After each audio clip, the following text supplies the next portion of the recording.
Welcome, everyone. We hear so much about the glory of startup culture, right? The massive funding rounds, the unicorn valuations, the whole shebang. But today, we're doing an explainer on a different, slightly darker dimension of this ecosystem. We're zeroing in on the phenomenon of the wantrepreneur and this somewhat hollow pursuit of the startup lifestyle.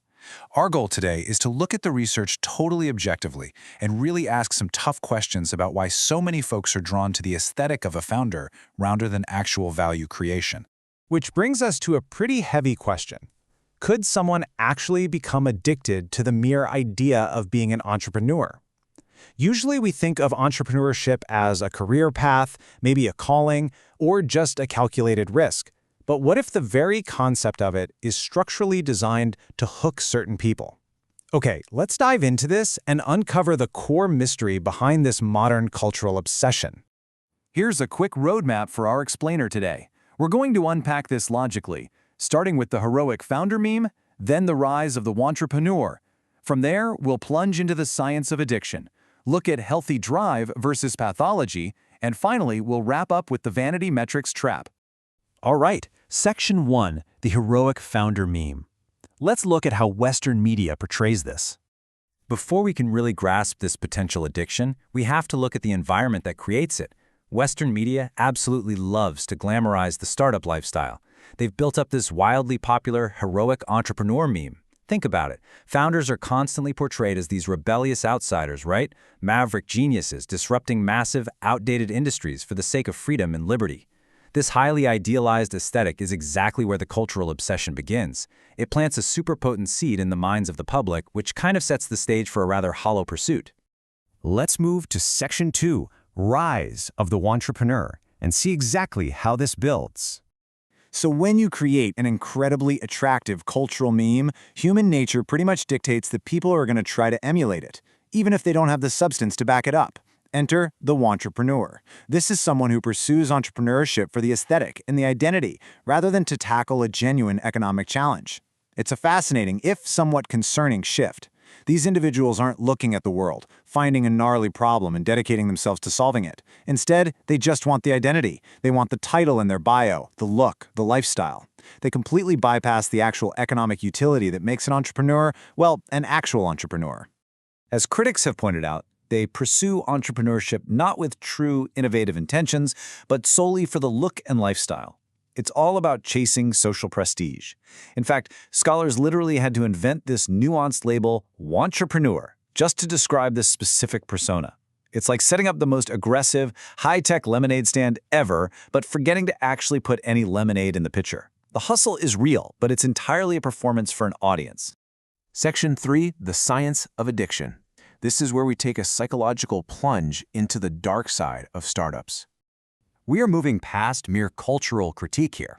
A 2021 clinical study by researchers Spivak and McKelvey actually revealed that entrepreneurship can quite literally become a behavioral addiction. And like any addiction, it leads to destructive behaviors, specifically neglecting your health, your family, and your finances. Their study shows that those grueling long hours and constant repeated trials aren't just hard work. They are actively feeding an addiction.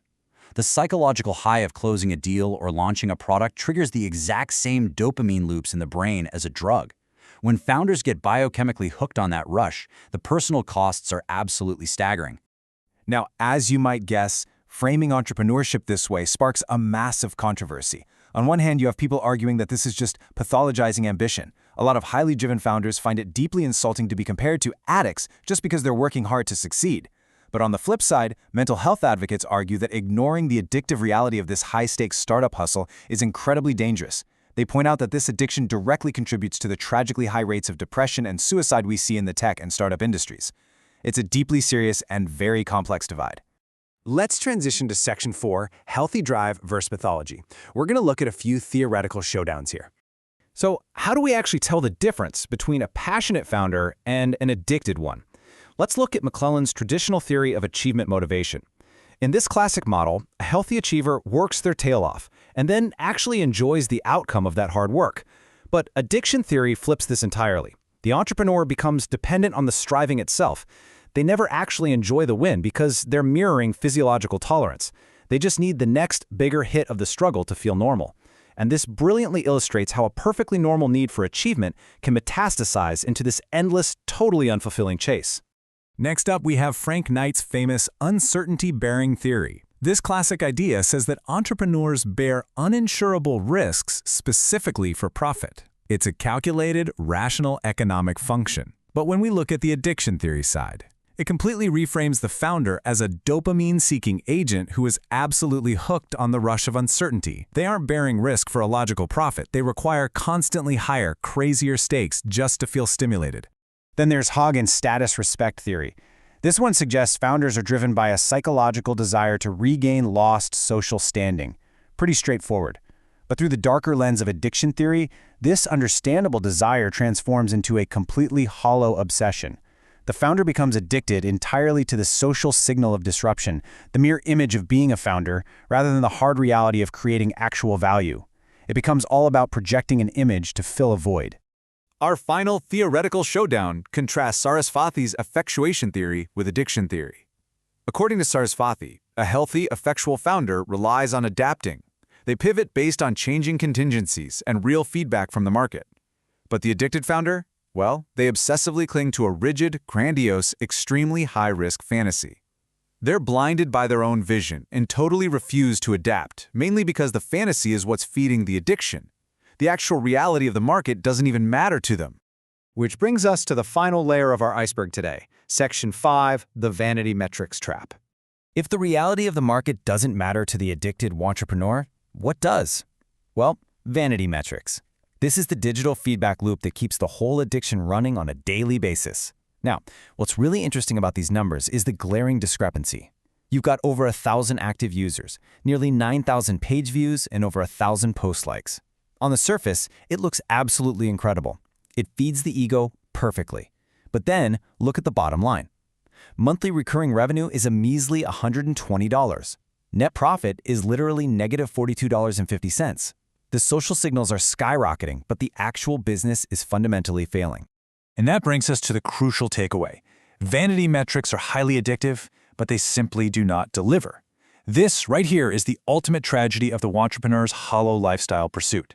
You can spend your precious time, your energy, literally years of your life chasing numbers that continually go up on a screen.